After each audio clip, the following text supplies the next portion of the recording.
Nifty index prediction में आप लोगों का स्वागत है गाइस।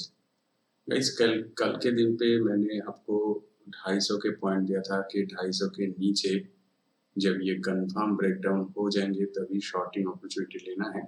और यहाँ पे देखिए ये एक ब्रेकडाउन की कंफर्मेशन बन गया था, मगर आज के दिन पे यहाँ से ही प्राइस ने ऊपर की साइड पे थोड़ा बहुत मोमेंटम दिखा है और इस जगह पे एक ब्रेकआउट जैसे दिखाया, मगर ये ब्रेकआउट कंफर्म ब्रेकआउट नहीं थे। ये इसको मैं पहले बताना चाहूँगा। देखिए, हमेशा मैं कहता हूँ एक कैंडल की ब्रेकआउट और उसको तोड़ते हुए सेकंड कैंडल की क्लोजिंग विद एक्साइटिंग कैंडल होना चाहिए, ठीक है। और ये देखिए वो एक्साइटिंग कैंडल नहीं है, ये ऑलरेडी एक बोरिंग कैंडल है। तो देखिए यही दर्शाते हैं कि इस जगह पे हम लोगों को उस टाइम पे बाइंग अपॉर्चुनिटी नहीं लेना है। अगर मान लीजिए नेक्स्ट कैंडल इस कैंडल को क्लोज करते हुए एक एक्साइटिंग कैंडल बन गए तो भी आप लोग बाइंग के लिए सोच सकते हैं, मगर दो कैंडल की जो कंफर्मेशन होते हैं गाइस वो बहुत बहुत ही अच्छे कंफर्मेशन होते हैं। जैसे ये एक कैंडल ने तोड़ा और नेक्स्ट कैंडल भी एक्साइटिंग बन गए, ठीक है। तो ऐसे होते हैं कंफर्मेशन।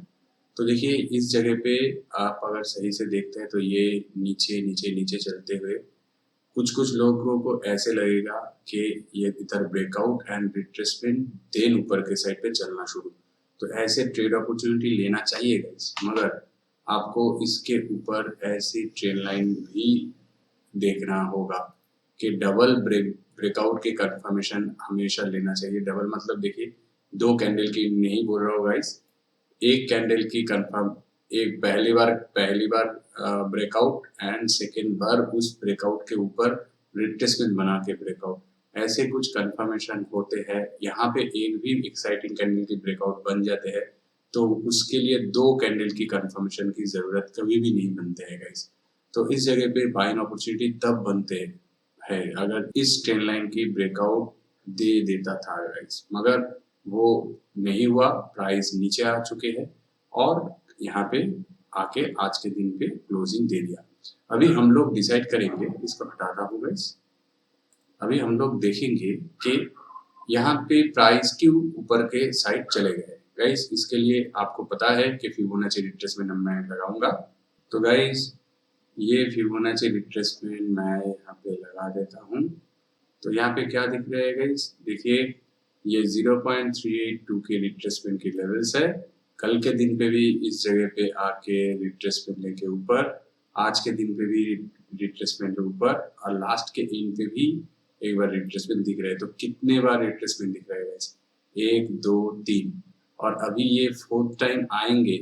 तो गाइस यहाँ पे नीचे जाने का chances are very very high guys. Okay, तो हम लोगों को क्या करना है, बहुत ही आसान है गाइस, वही 250 पॉइंट को ऊपर हम लोगों के जोर लगाना है। अगर 250 टूट के कंफर्म कैंडल दे देते हैं, यहाँ पे गाइस दो कैंडल की कंफर्मेशन जरूरी है। मैं ये बता सकता हूँ कि जरूरी नहीं है, एक एक्साइटिंग कैंडल बन जाते हैं तो आप लोग शॉर्टिंग अपॉर्चुनिटी ले सकते हैं। मगर गाइस दो कैंडल की मैं हमेशा बात करता हूँ, इसलिए कि बार बार इस जगह से प्राइस ऊपर उठ रहे हैं।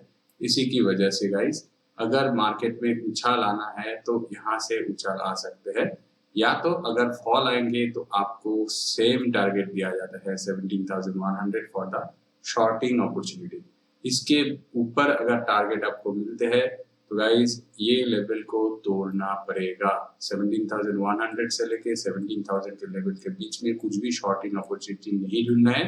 अगर ऊपर के साइड पे जाते हैं, कुछ भी ट्रेंड लाइन के ब्रेकआउट वगैरह दिखते हैं तो बाइंग अपॉर्चुनिटी ले सकते हैं, मगर इसके बीच में शॉर्टिंग अपॉर्चुनिटी नहीं लेना है गाइस। अगर 17,000 टूट जाते हैं देन गाइस और भी शॉर्टिंग अपॉर्चुनिटी नीचे के साइड पे है, उसके लिए अभी मैं डिस्कस नहीं करूंगा। सिर्फ ये बताना चाहूंगा कि 17,100 तक की टारगेट मिलते हैं अगर इस लेवल पे 250 आपका टूटते हुए दिख जाए, ठीक है गाइस। तो और ऊपर के साइड के लिए भी गाइस यहाँ पे हम लोग इसको थोड़े एडजस्ट करके बढ़ा सकते हैं, कोई प्रॉब्लम नहीं है, ठीक है। इसको हम लोग ऐसे भी एडजस्ट कर सकते हैं। यहाँ पे देखिए, यहाँ पे resistance resistance resistance resistance and resistance, तो इसकी अगर ब्रेकआउट आते हैं तो 350 के भी ब्रेकआउट आना पड़ेगा। तो 350 के ऊपर एक्साइटिंग कैंडल की क्लोजिंग जैसे ही हो, आप लोग इस जगह से लेके 500 के बीच में प्रॉफिट कमा सकते हैं। एक बात तो मैं कहना चाहूंगा गाइस, अगर ऐसे हम लोग जो मेन ट्रेंड लाइन थे, चैनल जैसे हम लोगों ने बनाया था, उस चैनल की अगर हम लोग ट्रेंड लाइन एक्सटेंड कर देते हैं, ये चैनल देख सकते हैं आप लोग, ठीक है।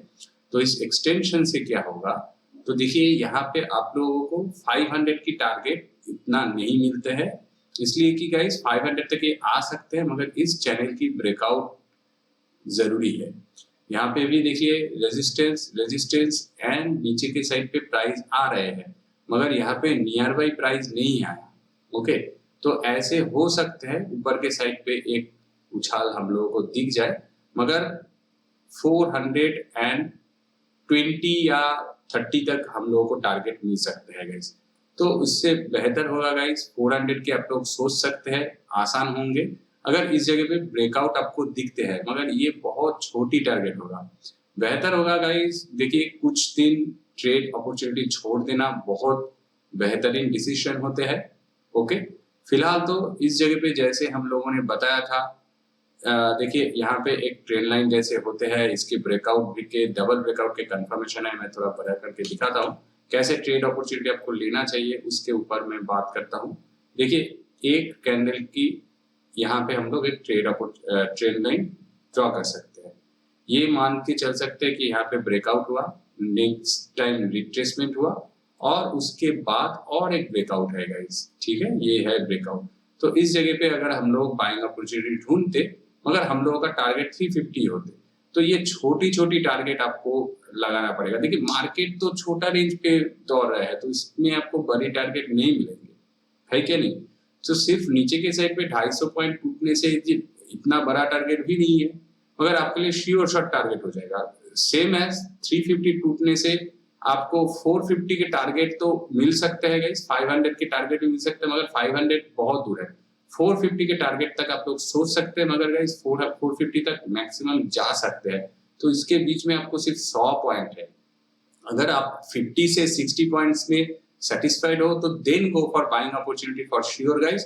तो उसके हिसाब से आपको आरआर रेशियो सही करके, आपका क्वांटिटी सही करके ट्रेड अपॉर्चुनिटी लेना है। फिलहाल तो चलिए ऑप्शन चेन के ऊपर देख लेते हैं कि नीचे या ऊपर के कौन सी लेवल पे ज्यादा स्ट्रॉन्गनेस दिख रहे हैं। निफ्टी के ऑप्शन चेन के वाइज देखिए 18,000 पे 71.5 लाख की पोजीशन है, 44.6% की पॉजिटिव चेंजेस है, वो भी 18,000 पे। तो उसके बीच में आता है 17,500, उस पे भी बहुत स्ट्रॉन्गनेस दिख रहे हैं, इसके तुलना में कुछ भी नहीं है। फिर भी गाइस अदर्स नंबर्स को हम लोग क्रॉस चेक करें तो 17,500 is quite little bit stronger. 48.1 lakh की चेंजेस है, 27.2% की चेंजेस है। अभी हम लोग नीचे के साइड पे नंबर अगर देखें तो देखिए 58 ज्यादा स्ट्रॉन्ग दिख रहा है 17,000।